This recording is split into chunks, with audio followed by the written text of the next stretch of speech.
නම බුද්ධාය වාසනාවන්ත සදහවත් පිංගුතුනේ අමාරුම දේවල් වලට ලෑස්ති පිට හිටියොත් ජීවිතේ හරි පහසුයි. අපි ජීවිතේ ලෑස්ති කරගන්න ඕන සූදානම් කරගන්න ඕන අමාරු දේවල් වලට මුහුණ දෙන්න හයියක් එක්ක. ජීවිතේ ලේසි වෙයි කියලා හිතන්න හොඳ නැහැ. ජීවිතේ ලේසි වෙයි කියලා හිතනවට වඩා වටිනවා අමාරු වෙයි කියලා හිතනවා. අපි අමාරු වෙයි කියලා හිතන තැනන ඉන්නේ අපේ ජීවිතේ ලේසි තැන් මුණ ගැහෙනකොට හරි පහසුයි. අමාරුම තැනට අපි ලෑස්ති පිට ඉන්නවා. මේක හොඳට තේරෙනවා අද මේ කියා දෙන කතාවෙන්. අර අමාරුම තැනට මුහුණ දෙන්න ලෑස්ති පිට ඉන්නකොට ඒ ජීවිතේ අනික් කටයුතු ඔක්කොම හරි සුව පහසුවෙන් වෙනව නේද කියලා මට මේ සිදුවීම මේ පුවත කියවද්දි හිතුණා. අද අපි මේ කතා කරන්න සූදානම් වෙන්නේ ජීවක වෛද්‍යාචාර්යතුමා රජගහනුවර සිටුතුමාට බෙහෙත් කරපු විස්තරේ. මේක බොහොම ලස්සන පුවතක්. ඉතින් මේ කතාව අපි කතා බහ කරගෙන යනකොට තවත් ජීවිතයට ගන්න පුළුවන් හරි වටිනා අවවාද ගොන්න මේ කතාව ඇතුළේ තියෙනවා. ඉතින් බුදුරජාණන් වහන්සේ දේශනා කරන ලද සුන්දර ධර්මයේ විනය පිටකයට අයිති කොටසක් අද අපි මේ කතා කරන්න සූදානම් වෙන්නේ. අපට අනුකම්පාවෙන් දහම් දිසුවේ අපගේ සම්බුදුරජාණන් වහන්සේ අපගේ බුදුරජුන්ට නමස්කාර වේවා.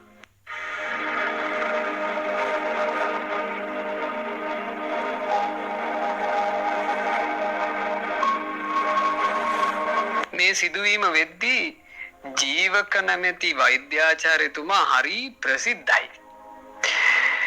ඒ ජීවක වෙදතුමාගේ බෙහෙත් ගත්ත කිසි කෙනෙක් සුවපත් නොවී හිටියේ නෑ කියලා ඒ වෙද්දී හරි ප්‍රසිද්ධයි. ওই රජගහනුවර සිටුතුමාට අවුරුදු 7ක් තිස්සේ තිබිලා තියෙනවා දරා ගන්න අමාරු හිසේ රුජාවක්. ඔළුවේ කැක්කුම. හරියට පීඩාවටපත් වුණා එතුමා. එතුමාට බෙහෙත් කරන්න කියලා දැන් සිටුවරයෙක්නේ. හොඳ ප්‍රසිද්ධ මේ වෙද්දු ඇවිත් තියෙනවා. එනේන වෙද්දු ඉතින් බලනවා එහෙම හරියට බේතක් හේතක් කරගන්න බැරුව ගියා. ඔළුවේ කැක්කුම එහෙම්ම තියෙද්දි අවුරුදු 7ක් ගත වුණා. එනේන වෙද්දුන්ට වියදම් කර ධන සම්පත් ඉවරුණා විතරයි. ලෙඩේ හොඳ වුණේ. අවසානයේ මේ සිදුවීම වෙන්න ළඟ කාලේ ඒ කියන්නේ ජීවක වෛද්‍යාචාර්යතුමා රජගහනුවර සිටුතුමාව පරීක්ෂා කරන්නට ලං වෙන කාලෙ වෙනකොට ඒ රජගහනුවර සිටුතුමා සම්බන්ධයෙන් ඇවිත් බලන වෛද්‍යවරු වචන දෙකක් කියලා තියෙනවා. මේ සිටුවරයව බේරන්න බෑ. තව දවස් 10යි. කොටසක් එහෙම කියලා දෙනවා. සමහරු කියලා තියෙනවා මේ සිටුතුමාව බේරන්න විදියක් නැහැ. අනිවාර්යයෙන්ම තව දවස් 5කින් මිය පරලෝ යනවා. එහෙම කියලා තිබ්බ කාලවකව අනුග තමයි ජීවක වෛද්‍යාචාර්යතුමාට මේ රජගහනුවර සිටුතුමාට බෙහෙත් කිරීමේ අවකාශය ලැබෙන්නේ. ජීවක කියලා කියන්නේ ඉතින් ඇත්තටම අපි අනුමෝදන් වෙන්න ඕන චරිතයක්. මොකද මේ ලෝකේ කොච්චර වෙද්දු ජීවක පහළ වෙන්නත් කලින් මේ ලෝකේ කොච්චර වෙද්දු ඉන්නේ නැද්ද? ඒ වෙද්දු කිසිවෙක් නොලද වාසනාවක්. ජීවකකින් පස්සේ කොච්චර වෙද්දු ඉන්නේ නැද්ද මේ ලෝකේ? ඒ වෙද්දු කිසිවෙක් නොලබපු වාසනාවක් ජීවක ලැබුවා. අරහත් සම්මා සම්බුදුරජාණන් වහන්සේට ප්‍රතිකාර කිරීමේ වාසනාව ජීවක ලැබුවා. ඒකට පෙරම් පුරන් ආපු කෙනෙක් ජීවක. පදුමුත්තර බුද්ධ කාලේ ඉඳන් පෙරම් පුරාගෙන ආවේ. පදුමුත්තර බුදුරජාණන් වහන්සේගේ අභිමුඛේ ඒ කාලෙත් මනුස්ස ලෝකෙ ඉපදිලා පදුමුත්තර බුදුරජුන් ළඟට ගිහින් බණ අහනවලු. දවසක් ධර්ම දේශනාව ඉවරුණාට පස්සේ පදුමුත්තර බුදුරජාණන් වහන්සේ ඒ හිටපු උපාසක පිරිස අතරේ එක උපාසකෙක්ව පෙන්වලා කියලා තියෙනවා මේ තමයි බුද්ධෝපස්ථායක වෛද්‍යාචාර්යවරයා. මෙතුමාට බුදුරජාණන් වහන්සේට උපස්ථාන කරන්න වාසනාව ලැබුණා. භාග්‍යවතුන් වහන්සේම කියලා තියෙනවා. එතකොට අර තරුණයාට ආසාවක් ආවා. අනේ මටත් එහෙම ලැබෙනවා නම් අනාගතයක හරි සම්මා සම්බුදුරජාණන් වහන්සේ නමකට යම් ශාරීරික රෝගී තත්ත්වයන් ඇති වෙනකොට මට උපස්ථාන කරන්න නැත්නම් මට බෙහෙත් කරන්න නැත්නම් මට එහෙම දක්ෂ වෙදෙක් වෙන්න නැත්නම් ඒ ඇති වෙච්ච ආසාවට පදුමුත්තර බුදුරජාණන් වහන්සේ ප්‍රමුඛ සංඝයාව තමන්ගේ නිවසට දවස් 7ක් දානෙට වැඩමුවා. සද්දිනක් බුද්ධ ප්‍රමුඛ සංඝයාට දන් දීලා පුණ්‍ය ප්‍රාර්ථනාවක් පැතුවා මට මතු අනාගතයේ දිනක තථාගත සම්මා සම්බුදුරජාණන් වහන්සේගේ උපස්ථායක වෛද්‍යාචාර්යවරයා වෙන්න වාසනාව ලැබේවා කියලා. ඉතින් බුදුරජාණන් වහන්සේ අනාගතංස ඥාණයෙන් බලලා එදාම විවරණක් දීලා තිනවා. මෙතෙම මින් කල්ප ලක්ෂයක් ගියපු තැන ඔක්කාක වංශේ ගෞතම නමින් සම්මා සම්බුදුරජාණන් වහන්සේ පහළ වෙද්දී ජීවක නම් වී ඒ බුදුරජුන්ට උපස්ථාන කරන්න වාසනාව ලබනා වෛද්‍යාචාර්යෙක් වන්නේය. ආන් එහෙම විවරණ ලබන් ආපු කෙනෙක් මේ ජීවක කියලා කියන්නේ මට ජීවකගේ කතාව කියවනකොට හරි මේ හිතුවිල්ලක් ආවා ජීවක ලද වාසනාව ගැන. ඒ කියන්නේ බුදුරජාණන් වහන්සේ නමකගේ ශරීරයේ රුධිරය කුපිත සිතින් සෙලෙව්වොත් ඒක ආනන්තරී පාප කර්මයන්නේ දේවදත්තට උනේ. දේවදත්ත බුදුරජාණන් වහන්සේ නසන්න ගල් පෙන්නකොට ඒ පෙරලීගෙන ආපු ගල වළක්වන්න වෙන ගලක් මතු වුණානේ. හැබැයි ගල් දෙක එකට ගැටෙනකොට එතනින් ගැලවෙච්ච ගල් පතුරක් වීසි වෙලා ගිහින් බුදුරජාණන් වහන්සේගේ කකුලේ වැදුණා.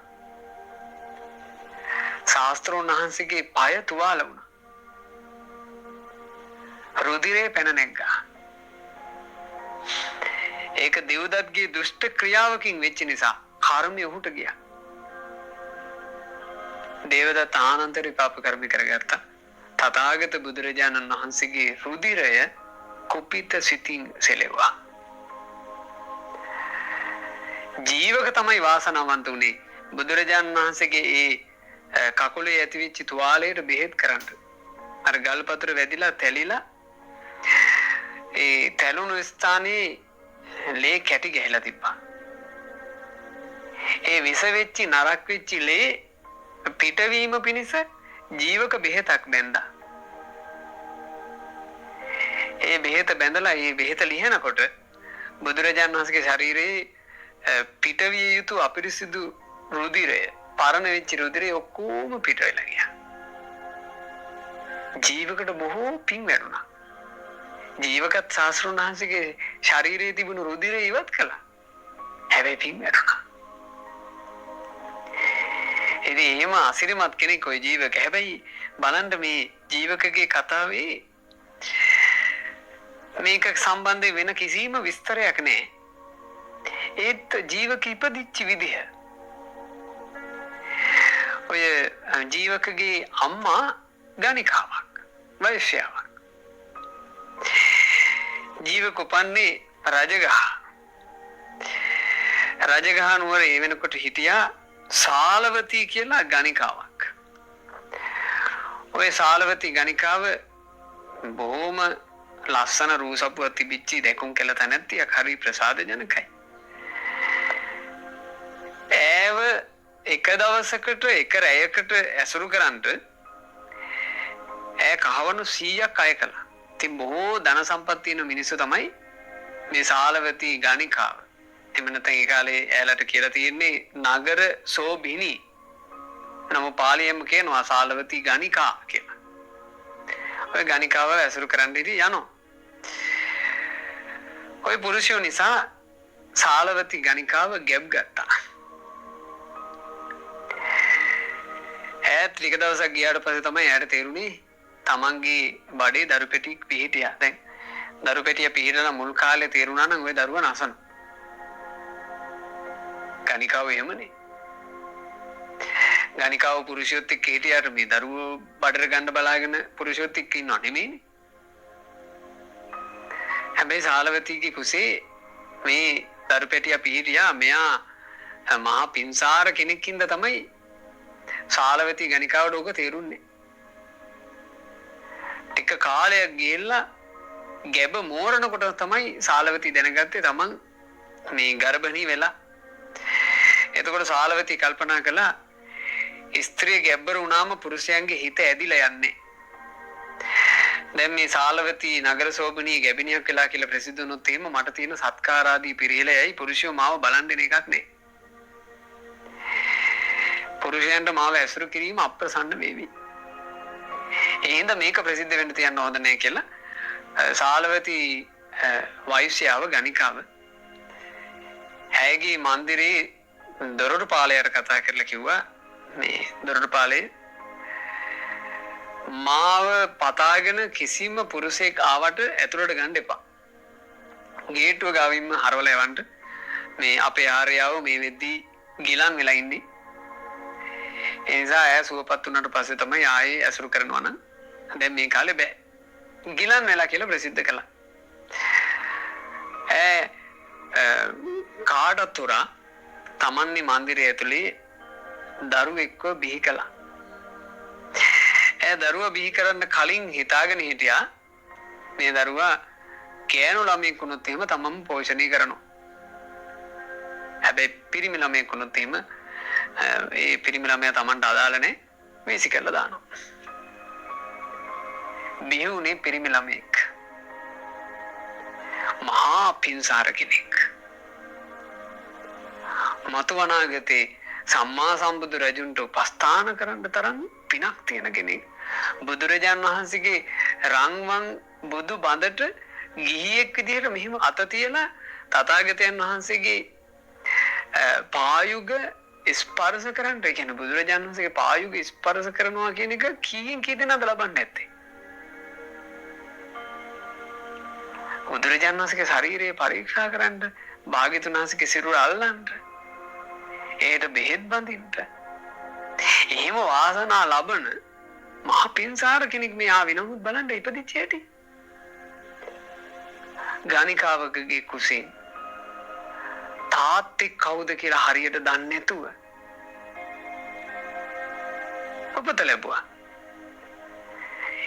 ඉපදුනාම කොල්ලෙක් නිසා සාලවතී කිව්වා මේ දාසියකට කතා කරලා කෙල්ලේ මේ දරුවව දිරපු කොල්ලක උතාගෙන ගිහිල්ලා කාටතර කාල්ගුඩේ දාලා වරි. දැන් මේ උපත සිද්ධ වුණේ පාන්දරට වෙන්න. තාම එළිය වෙట్లా නේ. අර දාසි කෙල්ල එසේ ආර්යාවිනි කියලා. ඔය පරණ කුල්ලකින් මේ ඉපදිච්ච දරු පැටියව උතා ගත්තා. අවසුව පහසු විල්ලුද වලින් මේ ඒ ඉපදිච්චි අලුත මේ දරු පැටියනේ කියලා ආදරය සිනහස මොකුත් නේ. පරණ කුල්ලක් අරගෙන උතා ගත්තා. එහෙම නිකන් මස්ගුලිය වගේ එල්ලන් ගියා. පාරයිනේ මිනිස්සු කුණු දාන තැනකට දාලා බලන්න. පින්වන්තයෝ එහෙම ජන්මේ ලැබලා තියෙනවා. බුදුරජාණන් වහන්සේ වදාළේ නජච්ඡා වසලෝ හෝති නජච්ඡා හෝති බ්‍රාහ්මනෝ. උපතින් කෙනෙක් වසලෙක් වෙන්නේ නැහැ. උපතින් කෙනෙක් ශ්‍රේෂ්ඨෙක් වෙන්නේ නැහැ. කම්මනා වසලෝ හෝති, ක්‍රියාවෙන්මයි වසල වෙන්නේ. කම්මනා හෝති බ්‍රාහ්මනෝ, ක්‍රියාවෙන්මයි ශ්‍රේෂ්ඨ වෙන්නේ. මේ බලන්න මහා ශ්‍රේෂ්ඨයෝ ඉපදිලා තියෙන හැටි. එනිසා කවදාවත් මේ මිනිස්සු ඉපදිච්ච තැනින්, ඉපදිච්ච ජාතියෙන්, ඉපදිච්ච මේ යම් සම්මත කරගත්ත කුලයකින්, උකන් ආගමික පරිසරයකින් කවදාම මිනිස්සු මයින්නවද නැහැ. අපි දන්නේ මේකදුනේ. අපේ හිත ඇතුලේ තියෙන ඕන පොදුවේ මනුෂ්‍යත්වයට ආදරය. මනුෂ්‍යත්වය ගැන විශේෂ මෙත්සිත. මිනිස්සුන්ට අපි ගොඩාක් මෛත්‍රී වඩන්න ඕන. මොකද මිනිස්සුયો විදියට උපන්නිම සසරේ පිනකට. ඒ ගැන අපිට ලොකු මෙත්සිතක් තියෙනවා. මනුෂ්‍යත්වයට ආදරය කරන මිනිස්සු වෙන්න. මිනිස්සුන්ට කරුණාව දක්වන මිනිස්සු වෙන්න. මිනිස්සුන්ගේ දියුණුව පතන මිනිස්සු වෙන්න. ඒක ගොඩාක් වටිනවා. දැන් ජීවක මේ දරු පැටියා පාරයිනේ කුණු ගොඩක. එයාට පින තිබිච්ච නිසා කිසිම රුදුරු සතෙක් එයාට කට ගැහුවේ නැහැ. දැන් එළි වෙන ජාමි. එදා අභය කියන රාජකුමාරයා උදෑසනින්ම සේනිය බිම්බිසාර මහා රජුරුවන්ගේ රජමාලිගාවට යන්න තමන්ගේ සේවකයෙක් එක්ක පිටත් වෙලා. අභය රාජකුමාරයා කරත්තේ වාඩි වෙලා යනවා. සේවකයෝ ඒ රාජකුමාරයාට ආරක්ෂාව පිණිස මෙහෙම යනවා. දැන් රජකුමාරයා උඩනේ ඉන්නේ. රජකුමාරයා දැක්කා එක තැනක නිකන් මේ කපුටෝ බොදු ගහිලා එකම ස්ථානයක යම් කිසි දෙයකට ගිජුකමින් ඉන්නවා. අබේ රාජකුමාරයා සේවකයන්ට කිව්වා ආන් අතනට කපුට එකතු වෙලා ඉන්නේ මොකේද කියලා බලාපල්ලා. සේවකයෙක් ගිහින් බලනකොට කුල්ලකින් ඔතලා දරු පෙටියෙක්. සේවකයෙක් කිව්වා අනේ කුමාරයාණෙනි දරු පෙටියෙක් කොළු පැංචෙක්. රාජකුමාරයා ඇහුවා බොල ජීවත් වෙනවද? එසේ කුමාරයාණෙනි නිරුපද්‍රිතයි ජීවත් වෙනවා. එතකොට අබේ රාජකුමාරයා කිව්වා එසේනම් ඒ දරු පැංචාව ගනි. ඒ කොළු පැංචව අරගෙන අපි ඔහොම හරවමු. ආපහු මගේ මාලිගාවට යන්න.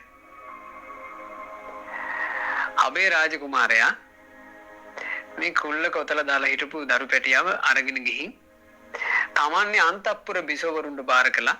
මේ දරුවා මගේම දරුවෙක් විදියට පෝෂණය කරන්න බලන්න ගණිකාවක් වීසි කළා.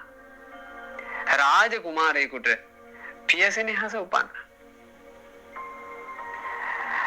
අම්මට මේ මව්සෙනෙහස දරුවා ගැන මව්සෙනෙහස ඇති උන්නේ ඒ අම්මට. ඒ අම්මට නිකන් කොළු පැංචෙක් විතරයි කුණු කූඩේට දැම්ම. හැබැයි රජකුමාරයෙකුට මේ කුණු කූඩේ දාලා හිටපු දරුවා ගැන පියසෙනෙහසක් ඇති වුණා. මෙච්චර විපතක් වෙන්න ගිහිමුත් ඒ කියන්නේ ඔය කුණු ගොඩට ගිහින් දැම්මේ ඔය කුණු ගොඩට එනවනේ මේ කුණු මස් ආදී කන්න හුරු වෙච්ච සත්තු හිවල්ලු ආදී. ඔය අරගෙන යයි කියලා මේ උනේ මොකද්ද කියලා කාටවත් හොයාගන්න බැරි වෙන්නයි දැම්මේ. මෙච්චර විපතක් වෙන්න තිබුණු පරිසරෙත් නිරුපද්‍රිතව ජීවත් වෙච්ච නිසා අබේ රාජකුමාරයා ඒ පුතුට නමක් දුන්නා ජීවක. මෙච්චර විපත් නැද්දි ජීවිතේ රැකුණු නිසා එයාට නම දුන්නා ජීවක. අර ඔය ජීවකව බලාගත්තේ මේ රජකුමාරයෙක් නිසා ඔය දරු පැටියා ප්‍රසිද්ධ වෙලා තියෙන තව නමකින් කොමාර බච්ච. කුමාරයා පෝෂණය කරන දරුවා. ජීවක කියන නම දන්නේ නැති අය ගොඩක් වෙලාවට කියන්නේ නැති කොමාර බච්ච. පස්සේ ඔය දරුවා ලොකු වෙනකොට බොහෝ අය ඔහුට කතා කළේ ජීවක කොමාර බච්ච. අබේ රාජ කුමාරයා විසින් පෝෂණය කරපු දරුවා වන ජීවක. මේක තමයි ඒකේ තේරුම. ඔන්න ජීවක දැන් මේ වැඩෙනවා. ජීවකට ටිකෙන් ටික වයසින් මෝරනකොට තේරෙන්න ගත්තා තමන්ට මවක් නෑ. තමන් තාත්තා විදියට සලකන්නේ මේ අබය නැමැති රාජකුමාරයා. ජීවක අබේ රාජකුමාරයා ළඟට ගිහින් කෙලින්ම මේක ගැන ඇහුවා. ඇත්තටම දේවයිනි මට දැනගන්න ලොකු කරුණක් තියෙනවා. මම දන්නේ නැහැ මගේ මව් කවුද කියලා. සාමාන්‍යයෙන් මගේ යාළුවන්ට තාත්තා කෙනෙකුගෙන් ලැබෙන සෙනෙහස ඔබ මට දක්වනවා කියලා මට හිතෙන්නෙත් නැහැ. මම ඒ නිසා දැනගන්න කැමතියි මගේ මව කවුද? මගේ පියා කවුද? ජීවක ඇහුවා. එතකොට අබේ රාජකුමාරයා දැන් ඉතින් මේකේ හංගවන්න දෙයක් නැහැ නේ. අබේ රාජකුමාරයා එතකොට කිව්වා ජීවක මම ඔබේ මව් කවුද කියලා දන්නේ. ඒ කියන්නේ අබේ රාජකුමාරයා තමන් රාජ්‍ය මේ බලයක් Tamanට බල පුළුවන් කාර්කමක් තිබ්බත් හෙව්වේ නෑ මේක. කවුද මේ දරු පෙටියාව මෙහෙම කුණුගොඩ දාලා ගියේ කවුද කියලා හෙව්වේ නෑ. අබේ රාජකුමාරයා කියනවා දරුවෝ මං දන්නේ නෑ නුඹේ මවුනම් කවුද කියලා. ඒත් නුඹේ පියා මම. මොකද මමයි නුඹ පෝෂණය කළේ. ආන්ගේ පෝෂණය කරපු නිසා මම පියා කියලා කිව්වා. උඹ අනාථ නේ උඹට තාත්තෙක් ඉන්නවා. මමයි උඹේ පියා. ඉතින් ජීවක එතකොට මෙහෙම කිව්වා පියාණෙනි. රාජපෞලක දරුවෝ නූගත්ව ඉඳීම සුදුසු නෑ. ඒ හින්දා මං ශිල්ප ඉගෙන ගන්න කැමතියි. එතකොට අබේ රාජකුමාරයා කිව්වා මේ පුත්‍රය ඔබ ශිල්ප ඉගෙන ගනි. එතකොට මේ ජීවකට තිබුණේ හරි මේ වෙනස්ම විදිහේ කල්පනාවක්. ජීවක හිතුවා ආයුධ ශිල්ප හෝ රණ ශිල්ප ඉගෙන ගත්තොත් වෙන්නේ පව් පිරෙන එක විතරයි. මරුන් හිතුව විදිහ. ආයුධ හසුරන විදිහ රණ ශූරත්වය මං හදාගත්තොත් ඕකෙන් වෙන්නේ පව් පිරෙන එක විතරයි. මං වෙද ශිල්පය ඉගෙන ගන්න ඕන. වෙජ්ජ සිප්පං මෙත්තා පුබ්බ භාවං වෛද්‍ය ශිල්පයේ මෙත්සිතින් යුක්තයි. එයින් මට සත්තානං හිත පරිසංයුත්තං. ඒකෙන් මට සත්වයන්ට හිතසුව පිණිස පවතින දෙයක්ම කරන්න පුළුවන්. අස්සනේ මේක හොඳයි. ඔන්න වේද මහත්තුරු බණ අහනවන හරි ආසහිතේ තමන්ගේ වෘත්තිය ගැන. මට එහෙම වෛද්‍යවරු මම ගිහලා තියෙනවා. හරි අපිටත් නිකන් ප්‍රීතියක් එනවා. මේ නොදුරු දවසක මේ මෑතකම අපිට වෛද්‍යවරයෙක් මුණ ගැහිලා මගෙත් එක්ක කිව්වා අපේ ස්වාමීන් වහන්සේ මං මේ වෙනකොට මගේ වෘත්තිය ඇතුලේ පිරිසට වෙදකම් කරලා ඇති ලක්ෂ 5කට වැඩි වෙන්න. මට එහෙම කිව්වනේ. හරි ප්‍රීතියක් ආවා. මිනිස්සුන්ට අන්ත අසරණකමක් දෙන්න තැනක් නේ ලෙඩවීම. අපි උනත් ලෙඩ වෙලා තියෙනවා. ඒ ලෙඩ වුණාම අපි හරි අසරණයිනේ. උණක් එම්බේසාවක් හැදුණා. අපි සමහරවිට පින්කම් යොදාගෙන ඉද්දී එනවා ලෙඩා. එතකොට මම සමහරට අපි දන්න කියන වෛද්‍යවරුන්ට කතා කරලා කියලා දිනවා අනේ මට මේක ඉක්මනින් හොද කරගන්න ඕන. මේ යොදාගත්ත පින්කම් ටිකක් තියෙනවා. ඒ ටිකට මට යා ගන්න වෙන්නේ. ඔය ඉක්මනට මොකක් හරි වෙලා හොඳ වෙන විදිහට බෙහෙත් දෙන්න මම එහෙම කියලා තියෙනවා. ඒ අපිට ලෙඩවීම කියලා කියන්නේ හරි අසරණකමන්නේ. ඒ අසරණකම දැනෙන වෙලාවේ අර වෛද්‍යවරයාට සරණක් දෙන්න පුළුවන් නේ පිටා. ඒක සෙල්ලමක්දනේ.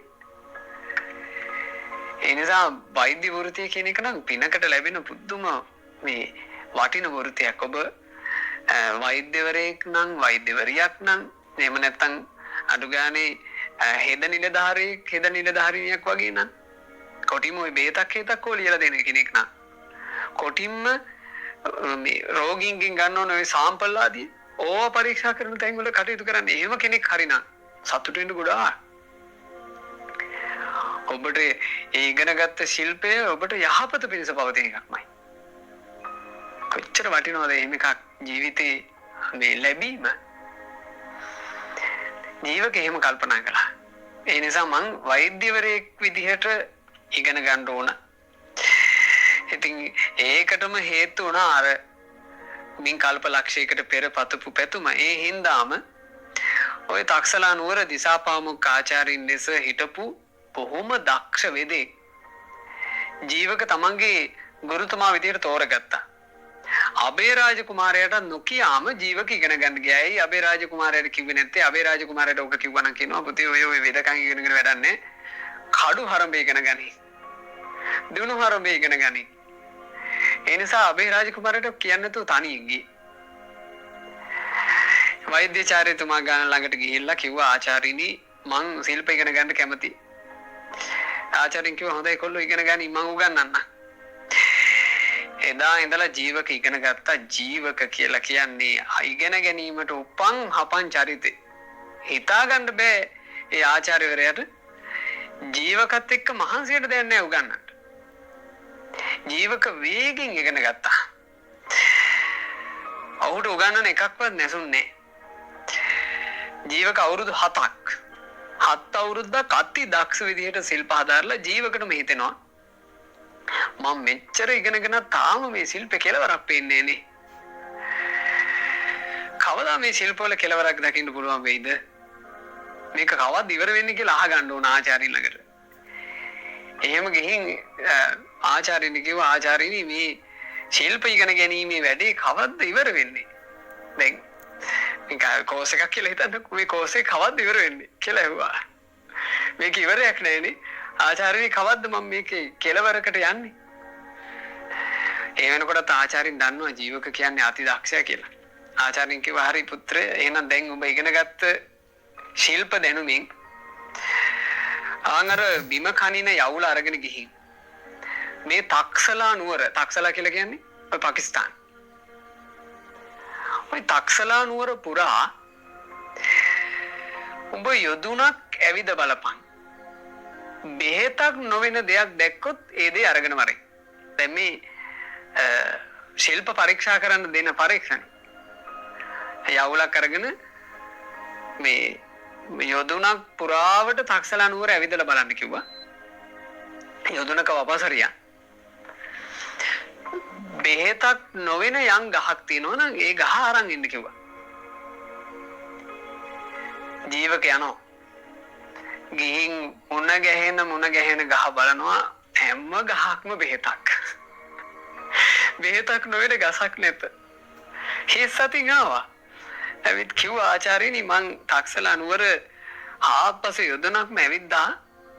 නමුත් බෙහෙත් නො කිසිවක් අරගෙන එන්න මං දැක්කේ නෑනේ. එතකොට ආචාර්යන්ට තේරුණා මේ හිතාගන්න බැරි විස්මිත වෙදෙක් බිහි වුණා. ඇයි මේ දකින ගහකින් මිනිසෙකුට බෙහෙත් කරන්න පුළුවන් විදිහේ ඥානයක් ඔහුට තියෙනවා. බෙහෙත් නොවන ගහක් ඔහුට නේ. කිය පුත්‍රේ ඔබේ ශිල්ප අවසන්. දැන් ඔබ පිටත් වෙලා ඵලයන්. දිසාපාමොක් ආචාර්යින් හරිනම් සල්ලි දෙන්න ඕන. ජීවකට තක්සිලා ඉඳලා රජගහ නුවරට යන්න ප්‍රමාණවත් ධනය. නමුත් එහෙම දුන්නේ නැහැ චුට්ටක් දුන්නා. මේ ටික අරගෙන ඵලයන් කිව්වා. මොකද ආචාර්යින් දන්නවා මෙයාට මගදී මේ ගමන අතරතුරදීම හම්බ කරන්න පුළුවන් එච්චර ඥානවන්තයා. ඉතින් ජීවක පිටත් වුණා. ඔය පිටත් වෙලා වැඩි දුර යන්න හම්බුන්නේ සාකේත නුවරට විතරයි එන්න පුළුවන් උනේ. සල්ලි ඉවරයි. දැන් ජීවකට මේ කෑමක් බීමක් ගන්න පිළිවෙලක් වන්නේ මොකුත් නැහැ. අතේ කීයක් වන්නේ. අන ජීවකට සල්ලි හැවීමේ අවශ්‍යතාවය ආවා. ජීවක සාකේතී මිනිස්සු අතරට ගිහින් අහලා තිනවා මිත්‍රවරුනි මේ සාකේතී කවුරු හෝ ඉන්නවද ගිලන් වෙලා ප්‍රතිකාර බලාපොරොත්තුෙන් ඉන්න. එතකොට සාකේතීම මිනිස්සු දැනගෙන ඉඳලා තියෙනවා ඒ කාලේ ඔය සාකේත නගරයේ ප්‍රධාන සිටුවරයාගේ බිරිඳට ලොකු අසනීපයක් තිබිලා තියෙනවා.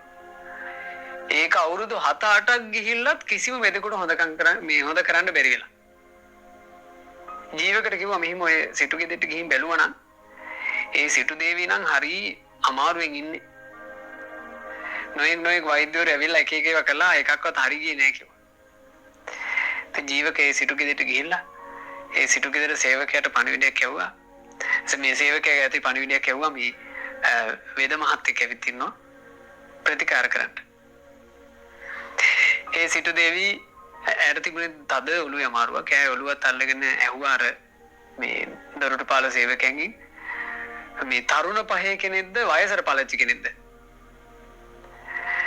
එතකොට ඒ මේ දොරටුපාලයා කියනවා වයසට පළච්චි කෙනෙක් නම් නෙමෙයි තාම කොළු ගැටෙක්. ජීවක කියන්නේ හොඳ තරුණියක් නේ ඒ වෙද්දි. තාම කොළු ගැටෙක් කිව්වා. එතකොට සිටු දේවී කියලා තියෙනවා ආපහු තේරුම්න්නේ මේ මාව බැලුවේ මේ හොඳ දැනුගත් ආචාර්යවරුනේ. ඒ බඳුයට බැරි වෙච්ච කි ඔය කොල්ල මොනව කරන්නේ? ඔමේ මොනාරි පොඩ්ඩක් දීලා හරවල යවන්න කිව්වා. අර දොරටුපාලේ ඇවිල්ලා ඒක කරන්න ලෑස්ති වෙනකොට ජීවක කියනවා මෙහෙම කියන්න. මං මුදල් අය කරන්නේ වේදකම කරලා ඉවර වුණාට පස්සේ. හොඳ වුන් නැත්තම් මට සල්ලි එපා. මං එහෙම කිව්වා කියන්නේ. එතකොට සේවකයා ගිහින් කිව්වා. එතකොට මේ සීතු දේවියට ආවා පොඩි මේ හැඟීමක්. ඉතින් ඒ මිනිස්සයා ඒ වචනේ දෙනවා කියලා කියන්නේ එයා වගකීම ගන්නවා කියන එකනේ. ජීවක ඔය සාකේතේ සිටු දේවියව එකම එක නස්නයකින් සෝපත් කළා. එක නස්නයයි තෙල් බින්දු ටිකක් නහයට දාන්න දුන්නා. ඒ තෙල් බින්දු ටික නහයට දාලා ටික වෙලාවක් ඔළුව උස්සන් හිටියා. ආපහු ඔළුව පාත් කරද්දී ඒ තෙල් බින්දු ආපහු නාහෙන් වැක්කිරුණා. ඒ තෙල් බින්දු වැක්කිරුනේ මුළු රෝගියම සුවපත් කරලා. එච්චර කාලයක් කරන්න බැරි වෙච්ච දේ ජීවක විනාඩි ගානකින් කළා. ඉතින් ප්‍රසිද්ධ වෙන්නේ නැති වේද? සාකේතේ කැළඹිලා ප්‍රසිද්ධ වුණේ. ඒ සිටු දේවිය හිතේ ඇතිවෙච්ච මේ සතුටට මේ නුඹ මාව නිරෝගී කළා කියලා නස්සේ කර්මයෙන් මට මේක කළානේ කියලා ජීවකට දීලා තියෙනවා කහවණු 4000ක්. කහවණු 4000 කියලා කියන පුංචි මුදලක් නෙමෙයි. රන් කහවණු 4000ක් සල්ලි දුන්නා. ඒ සිටු දේවියගේ පුතා ඔහුත් ජීවකට සල්ලි දුන්නා. අනේ නුඹ ගොඩාක් විඳ හිටපු මගේ ආදරණීය අම්මව සෝපත් කළා කියලා එයත් දුන්න කහවණු 4000ක්. ජීවකට උන කහවණු 8000යි. ලේලි ජීවකට සල්ලි දුන්නා. අනේ නුඹ මේ දුක් විඳ හිටපු මගේ නැන්දම්මම නිරෝග කළා. ඈත් කහවණු 4000ක් දුන්නා. කහවණු 12000යි. මහසිටුතුමා නුඹ මගේ බිරිඳ නිරෝගී කළාය කියලා ජීවකට කහවණු 4000කුයි 16කුයි 16කුයි අසරතේකුයි දුන්නා. පළවෙනි වෙදකම මුල් වැටුප බලන්න ජීවකගේ විස්මිත බව මේකෙන් තමයි එළියට එන්නේ. පළවෙනිම වෙදකම නෙමෙයි. ජීවිතේ අත ගහපු පළවෙනි වැඩේ හිතාගන්න බැරි එකක්. ජීවක කියන්නේ හැබැයි පුදුම මිනිසෙක්. ජීවක ඒ සාකේතේ සිටු ගෙදර ඒ පිරිසට ගෞරව දක්වලා ජීවකට ලැබිච්ච ඔක්කොම ටිකත් අරගෙන කෙලින්ම රජගහනුවර ගියේ. දැන් ජීවකට තියෙන ලොකු ධන සම්පත්තිය. කහවණු 16000ක් තියෙනවා. 16කුයි 16කුයි ඉන්නවා. කරත්තයක් තියෙනවා. ජීවක කෙලින්ම ගියේ අබේ රාජ කුමාරයාගේ ළඟට. අබේ රාජ කුමාරයාගේ ළඟ ධන ගහලා අර රන් කහවණු 16 පොට්ටනිය මෙහෙම බිම තිබ්බා. 16යි ධන ගැස්සුවා. ආශරතයත් පේන විදිහට නවත්තලා කිව්වා දේවයන් වහන්සේ මෙහි රන් කහවණු 12000ක් තිබේ. මාගේ යටත් 16ක් සහ මාගේ යටත් 16ක් සිටි. ඊතා අගනා අස්ව රථයක් මා සමීපේ තිබේ. මේ මා පළමු වැටුපෙන් උපයපු සම්පත්තියයි. දෙවෙනි නුඹ වහන්සේ මා වැඩු පේසාවනික මිල මාව පෝෂණය කරපු මුදල මාව හදාගත්ත එකට ණය. සරලවම කියනවනම් මාව මෙච්චර කල් පෝෂණය කරපු අම්මික් තාත්තෙක් නැතුව ඉපදිච්චි මට තාත්තා වෙච්ච එකේ ණය මම මේ මුදලින් පියවනවා. මේ ඔක්කොම ඔබටයි කිව්වා. කොහොමද දැනෙන්නේ නැද්ද? ඒ අබේ රාජකුමාරයානේ මේ කුණු ගොඩක දාලා හිටපු මේ කොල්ලව මං අහුවලා ගත්ත එක කොච්චර වටිනවද කියලා හිතෙන්නේ නැද්ද? අබේ රාජකුමාරයා කිව්වා ජීවක පුත්‍රය ඕව අවශ්‍ය නැහැ. ඒව නුඹම ගන්න. නුඹේ පළවෙනි වැටුපනේ. නුඹ මගේ නගරයේම ඇතුළෙම මට සමීපව පේන තැනක නුඹගේ නිවස ගොඩනගන්න කියලා කිව්වා. අන්න දැන් ජීවකගේ කියලා විශේෂ නිවසක් ගොඩනැගුවා. ඔහොම තමයි ජීවකගේ කතන්දරේ පටන් ගන්න. ඊට පස්සේ ඉතින් ජීවක සෑහෙන්න බෙහෙත් කරලා තියෙනවා. බිම්බිසාර මහා රජුරවන්ට ඒ කාලේ ඇති වෙලා තිබුණා බගන්දරා කියන ලෙඩේ. බගන්දරා කියලා කියන්නේ සාමාන්‍යයෙන් ලෙඩ අතරේ හරීම දරුණු ලෙඩක් අදටත් තියෙනවා. හරි තමන්ට තමන්ගම පිළිකුල් වෙන ගණේ ලෙඩක්. මොකද එන්නේ ලිංගික ආශ්‍රිතව. එක විදිහට බගන්දර රෝගීනෝ මේ සේනි බිම්බිසාර මහරජුරවන්ට බගන්දර රෝගිය ඇවිල්ලා තියෙන්නේ සම්පූර්ණයෙන්ම මේ ගුද මාර්ගයේ ආශ්‍රිතව වෙනම සිදුරක් ආවා. ඒ සිදුරෙන් ලේ සහ අසුචි පිට වෙන්න ගන්න. රජුරෝ ඉතින් රාජ තේජසකින් යුක්ත කෙනානේ. රජුරෝ මේ අන්තපුර බිසවරුන්ගේ මේ කොටසට ඇවිල්ලා පොඩ්ඩක් වාඩි වෙලා ඉඳලා රජුරෝ යනකොට සමහරවිට රජුරුවන්ගේ අර බගන්දර තුවාලෙන් ආපු ලේ රජුරුවන්ගේ ඇඳුමේ ගෑවෙනවා. ඕක දැක්කාම නිකන් ඔය ඉඳලා තියෙන වාචාල බිසවරු. මේ බිසවරු නිකන් රජුරුවන්ට ඔච්චමද කියනවලු ආන් අපේ රජුරුව මල්වර වෙලා. අවුම කියනවලු. රජුරුවන්ට ලැජ්ජාවක්, වෙහෙසක්, නිකන් තේජසක් නැති බවක් දැනෙලා. රජුරුව ඒ ගැන හරි කල්පනාවේ දැන් ඔය ලෙඩේ හරි කියන්න අමාරු ලෙඩන්නේ බගන්දරා කියලා කියන්නේ. හරි මිනිස්සෙක් අන්ත අසරණ වෙනවා.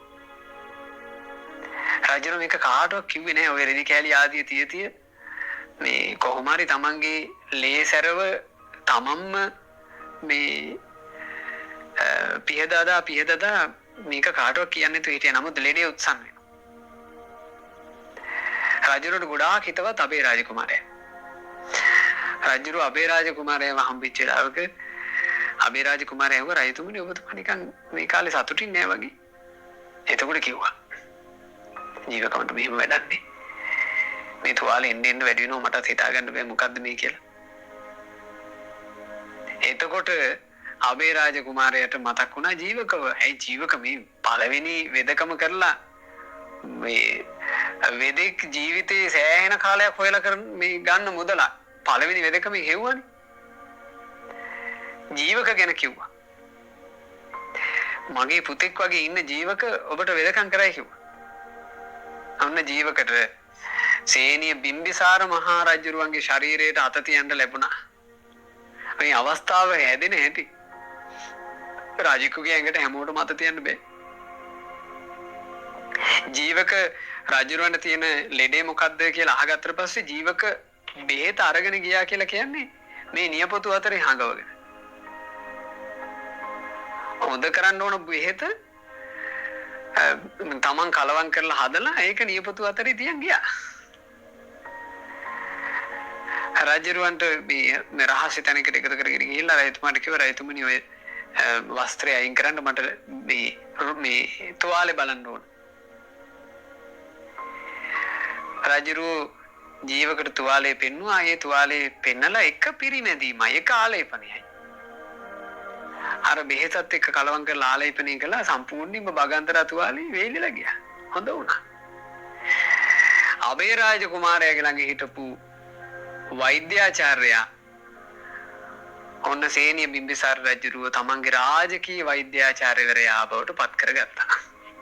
නවම තමයි ජීවකට අවස්ථා එළබෙන්නේ. ඉතින් දැන් අද මම මේ මූලිකව කතා කරන්න බලාපොරොත්තු වෙච්ච කතාව දැන් තමයි. මොකද මෙතෙන්ට එනකොට ජීවක ගොඩාක් ප්‍රසිද්ධයි.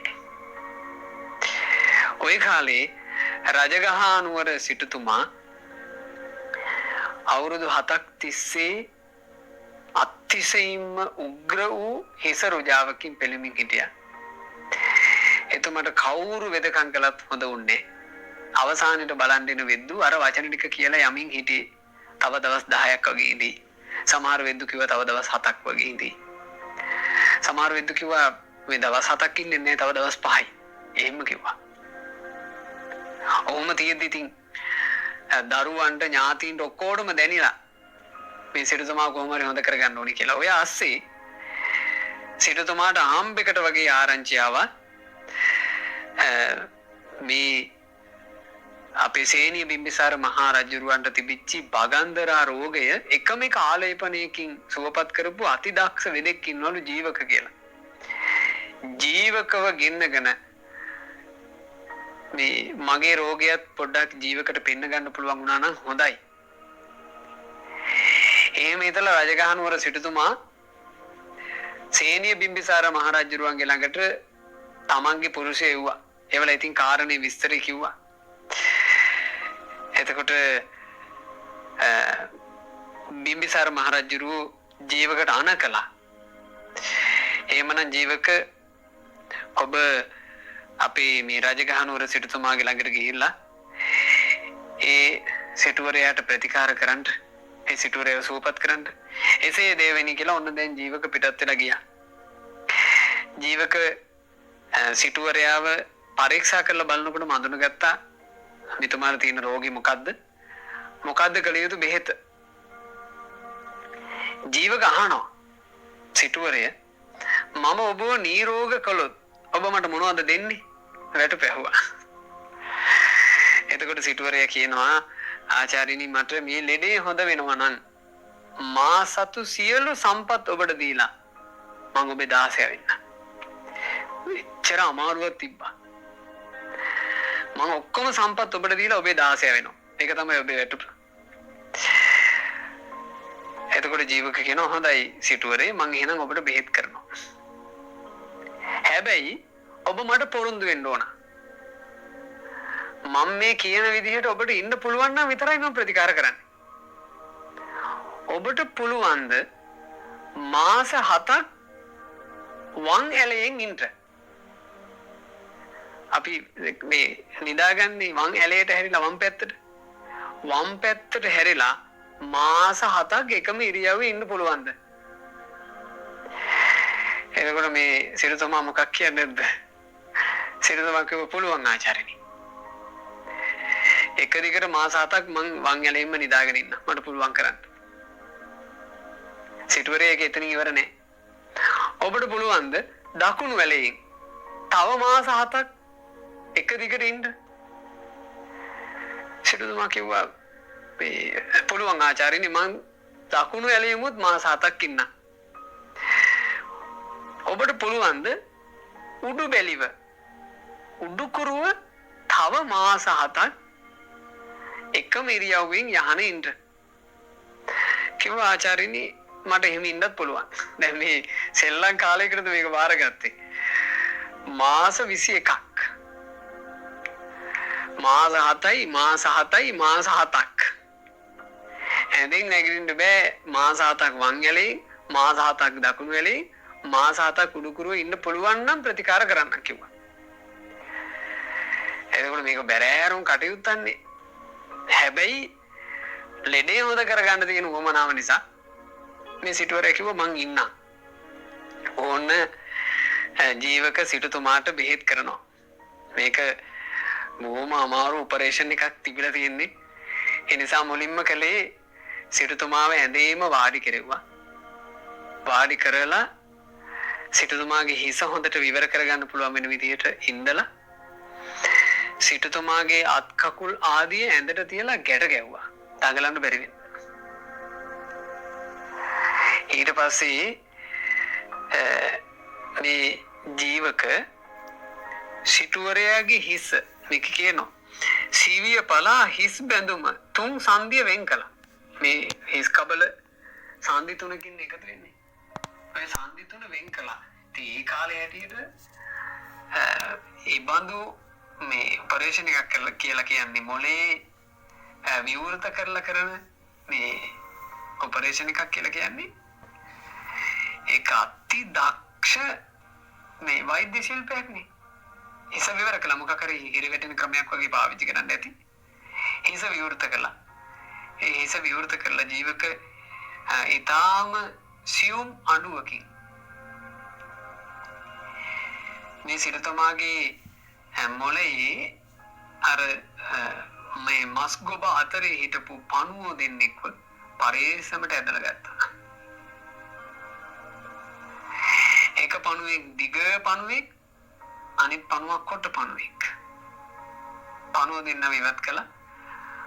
ඒ පණුව දෙන්නව මේම භාජනයක තියලා එතන එකතු වෙලා හිටපු පිරිසට පෙන්නුවා. අනුබල අනිත් වෛද්‍යවරුන්ට දෝෂාරෝපණ කරන්න එපා. නුඹලා හිතන්න එපා මේ මමයි අතිදක්ෂයා කියලා. මොකද අනිත් වෛද්‍යවරුන් මේ පණුව අඳුනගත්තා. සමහර වෛද්‍යවරුන්ට අඳුන ගන්න පුළුවන් උනේ මේ පොඩි පණුව. පොඩි පණුව විතරක් අඳුනගත්ත වෛද්‍යවරු කිව්වා. තව දවස් 7ක් වගේ උපරිම ඉන්නේ. ඊට වඩා ඉන්නේ. ඔවුන්ගේ පොඩි පණුව ගැන හිතලා ඒක කිව්වේ. සමහර වෛද්‍යවරු ලොකු පණුව වඳුනගත්තා. එයාලා ඒකයි කිව්වේ තව දවස් 5යි 7ක් ඉන්නෙත් නෑ.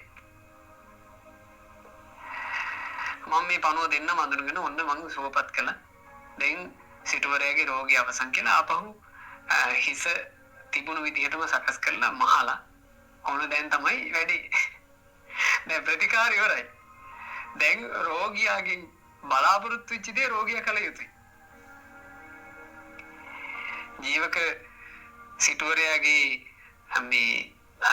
මේ තුවාල ආදිය මේ මහලා පරේසමට සිටුවරයාව වං ඇරේට නිදි කෙරුවා. ඒ නිදි කරවලා කිව්වා සිටුතුමනි දැන් ඉතින් ඔබේ පොරොන්දු. දැන් මාස 7ක් ඔය ඇලෙන් සිටිය යුතුයි. එහෙම කියලා ජීවක පිටත් වෙලා ගියා. ඔන්න 7 වෙනි දවසේ මේ ජීවකට පණිවිඩයක් එනවා. වහාම ඇවිල්ලා මාව මුණ ගැහෙන්න මට අමාරුයි. ඔන්න ජීවක ගියා. ජීවකට කෑ ගගහ අර සිටුවරයා කියනවා අනේ ආචාර්යනි මාස 7ක් නම් මට මෙහෙම ඉන්න බෑ. මැරිලා ගියක් කමක් නෑ මං අනිත් ඉරියව්වකට හැරෙනවමයි. මාස 7ක් ඉන්න කියපු කෙනා දැන් දවස් 7න් කෙන්දිරි ගන්නවා බෑ ඉන්න මං අනිත් පැත්තට හැරෙනවා. එතකොට ජීවක කියනවා ඈ සිටුවරේ දැන් ඔබ කිව්වනේ මේ එහෙම ඉන්න පුළුවන් කියලා. අනේ ආචාර්යනි කිව්වා නම් තමයි නමුත් මට බෑ. මැරිච්ච ඉතින් මට වෙන ඉරියව්වකට හැරෙන්න ඕන. ජීවක එතකොට සේවකයන්ට කියලා එතුමාගේ ශරීරයේ දකුණු ඇලයට හැරෙව්වා. හරි සිටුවරේ වම් ඇලයෙන් බැරි වුණා කමන්නේ. දැන් දකුණු ඇලයෙන් මාස 7ක් සිටිය යුතුයි. පුළුවන්ද කියලා ඇහුවා. ආයෙ කිව්වා කමක් නේ මං දකුණු ඇලයෙන් මාස 7ක් ඉන්න. ඔන්න දවස් 7ක් ගත වුණා. ආයෙ නෝ පණිවිඩේ. ආර වගේම කෑ ගගා කිව්වා මම මැරුණා කමන්නේ මට නම් බෑ මේ ඉරියව්වෙන් ඉන්න. ජීවක ඊට පස්සේ ආයෙ සේවකයන්ට කියලා උඩු බැලිය අතර හැරෙව්වා. එහෙනම් උඩු කුරුව මාස 7ක් ඉන්න පුළුවන්ද මාස 7ක් උඩු කුරුව ඉන්න? දැන් ඉරියව් වෙනස් වෙලානේ සනීපයක් තියෙනවනේ. කිව්වා කමන්නේ උඩු කුරුව නම් අමාරු නෑනේ එගරි දෙන්නේ නෑනේ. මම මාස 7ක් ඉන්න. ආයෙ දවස් 7කින් පණිවිඩ එනවා. අනේ මට මෙහෙම ඉන්න බෑ. මට නැගිටින්න ඕන ඉරියව්ව වෙනස් කරන්න ඕන මට මෙහෙම ඉන්න අමාරුයි. මැරුණක් කමන්නේ මට දැන් නම් නැගිටින්න ඕන.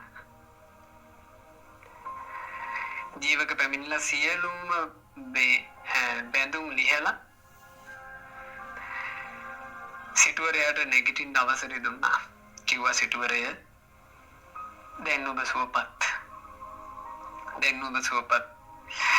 ඔබට ඇත්තටම ඉන්න ඕමනාව තිබ්බේ මේ හිසට දාපු මෙහුම් ආදී සුවපත් වෙනකන් හිසේ කරපු සැත්කම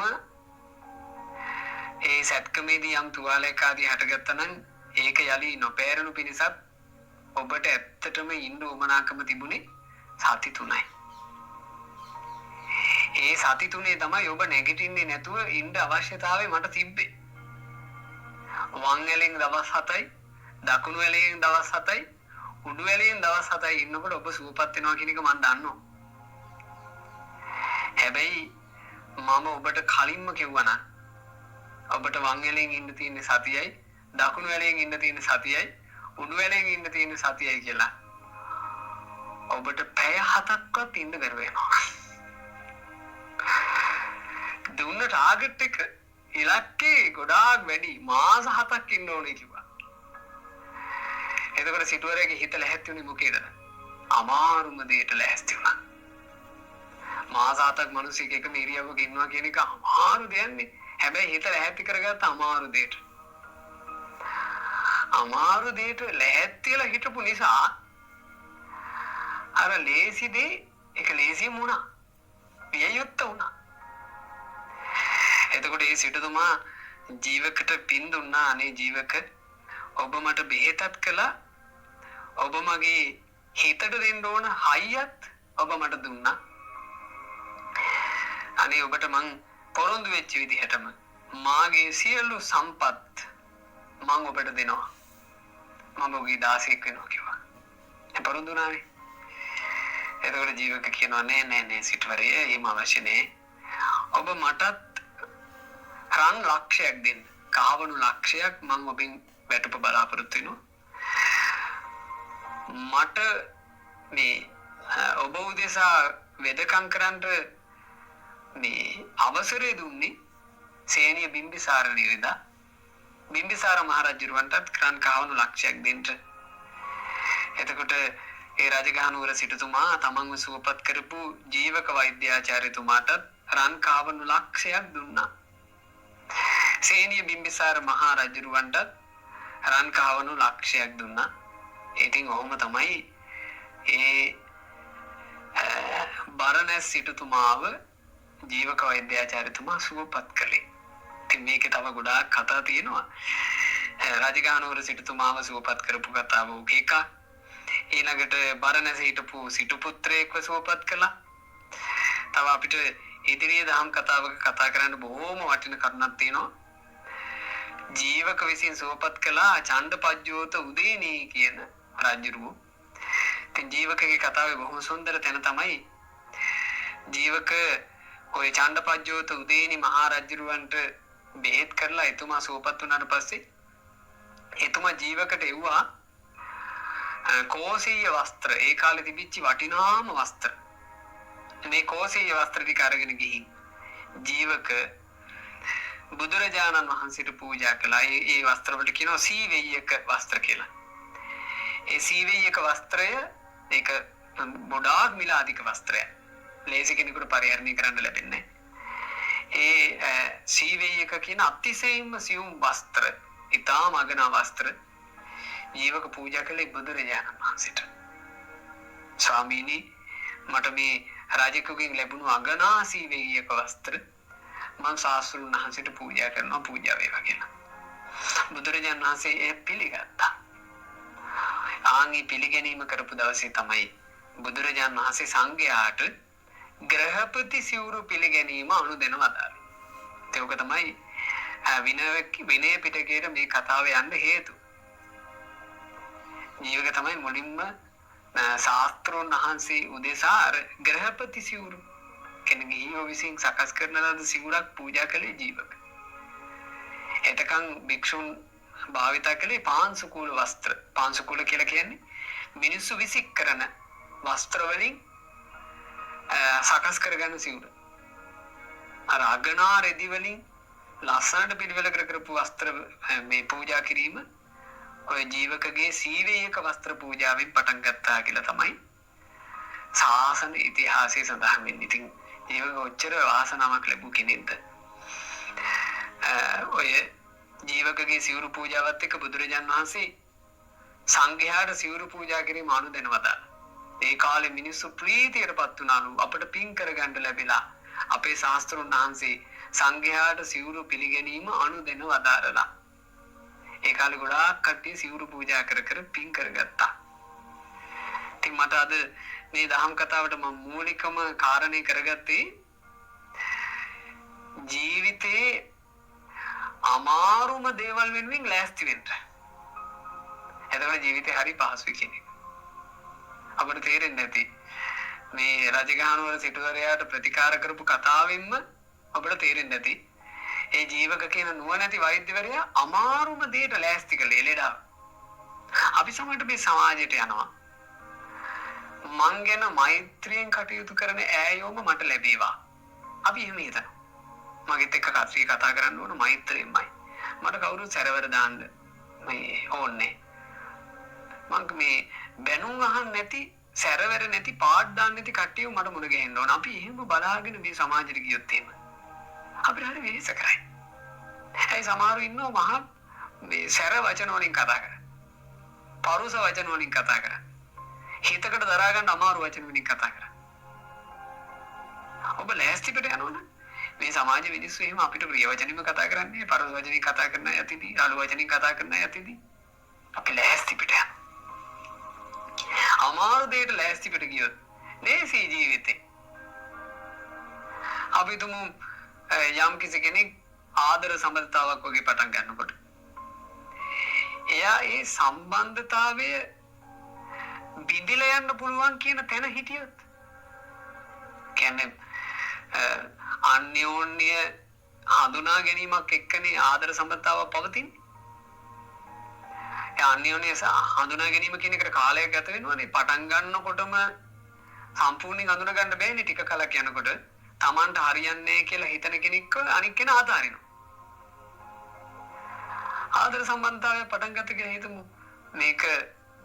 මේකෙදි වෙන්න පුළුවන් දරුණුම දේ මේ සම්බන්ධතාවය පවත්වන්න බෑ කියලා අතාරින එක. ඉතින් ඒකත් වෙන්න පුළුවන් නේ කියලා ලැහැස්ති පිට ගියොත් එයා අමාරුම දෙයට ලැහැස්ති. එතකොට අර ඔය සම්බන්ධතාවයක් නැති වුණාය කියලා මේ පාලම් පල්ලේ පයින්නේවයි එල්ලෙනේවයි කොහොමද නේ ඔරොත්තු දෙන්න පුළුවන් මේ මනසට. ඔරොත්තු දීම හැදෙනවා. ඒ ජීවිතේ කියන එකට අපිට ඔරොත්තු දෙන්න හදා ගන්න වෙනවා. චින්තිතම්පි භවති මේකේ නොහිතන දේවල් වෙනවා. චින්තිතම්පි විනාශති මේ හිතාගෙන ඉන්න දේවල් මේ වෙනස් වෙනවා. මතකයි එක අවස්ථාවක තරුණියක් අපේ අසපුවට එකතු කරගෙන ආවා ඒ ඥාති. ඇය කොච්චර අඬලද කියන්නේ ඒ වෙනකොට අපිත් එක්ක කතා කරනකොට ඇගේ ඇස් වලින් කඳුළු එන්නේ තප්පර කීපෙන් කීපෙට එක ගහනවා. නිකන් එක්ක වැටෙනවා වගේ එක ගහමයි ඇ හිතිය වේලෙලා. ඇය ආදර සම්බන්ධතාවය පවත්වාගෙන හිටපු තරුණයත් එක්කම ගෙවල් වල අවසරින් විවාහ වුණා. විවාහ වෙච්ච ජෝඩුව තමන්ගේ පළමු දිනය ගත කිරීම උදෙසා ඒ වෙන් කරගත්ත හෝටලෙට යමින් ඉඳි කාර් එක ඇක්සිඩන්ට් වුණා. තමන්ගේම පෙම්වතාගේ එහෙම නැත්නම් තමන්ගේ ස්වාමි පුරුෂයාගේ ශරීරයේ චප්ප වෙනකොට මේ විසිරලා ගියපු ලේ ඇගේ ඇඟට වැටුණා. තමන්ගේම ළඟ ඉඳගෙන හිටපු ස්වාමි පුරුෂයා තමන්ගේ ළඟම කොඩු වෙලා මැරෙන හැටි ඇයට ඇස් දෙකින් දකින්න උනා. ජීවිතේ එහෙමනේ. අචින්තිතම්පි භවති. නොහිතනේවා වෙනවා. චින්තිතම්පි විනාශති. හිතාගෙන හිටපු දේවල් මේ දැන් මෙහෙම වෙයි. ඔක්කොම හරි ගියා. එහෙම හිතාගෙන ඉන්න දේවල් එකපාර වෙනස් වෙනවා. එහෙමනේ ජීවිතවල වෙන්නේ. මම සමහරු රැකියාවලට මේ ආයුධම්පත් දාලා ඔක්කොම වෙලා රසාව ලැබෙයි කියලා ඉන්නවා. එකපාරම ලැබියනවා. එකපාර කතා කරලා කියනවා යාට මේ රැකියාවට අපි වෙන කෙනෙක්ව බදව ගත්තා. ඔයා එන්න ඕනේ කියනවා. අපි හැමතිස්සෙම ලැහැත්ති වෙලා ඉන්න ඕනේ. ඒ කියන්නේ ප්‍රතික්ෂේප වීම වල ලැහැත්ති වෙලා ඉන්න. ඒක ජීවිතේට ගොඩාක් පහසුයි. අහිමි වීම වල ලැහැත්ති පිටින්. ඒක ජීවිතේට ගොඩාක් පහසුයි. බිඳ වැටීම් වල ලැහැත්ති පිටින්. ජීවිතේට ගොඩාක් පහසුයි. අලාභ වලට ලැහැත්ති පිටින්. ඔය කරන හැම වෙලෙම හරියන්නේ අලාභත් වෙනවනේ. ලැහැත්ති පිටින්. නින්දා වලට ලැහැත්ති පිටින්. කොන් වීම වලට ලැහැත්ති පිටින්. ඒක ජීවිතේට ගොඩාක් පහසුයි. ආරම්භක මාතෘකාවම කියනවනම් අමාරු දේවල් වලට ලැහැත්ති පිටින්. ඒක ජීවිතේට ගොඩාක් පහසුයි. ඉතින් අද මේ උතුම් දහම් අරුත හොඳට හදවතින් ඉරවාගෙන තමන්නේ ජීවිතය ඔරොත්තු දෙන ජීවිතයක් විදිහට ශක්තිමත්ව ගොඩනගා ගන්නට පින්වත් හැමදෙනා වාසනාවන්ත වෙත්වා. අපට ගෞතම සාසනය මුණ ගැහිච්ච මොහොතේ මේ බුදු සසුනේ පිහිට සලස ගන්නට වාසනාව ලැබෙත්වා. සාදු සාදු සාදු.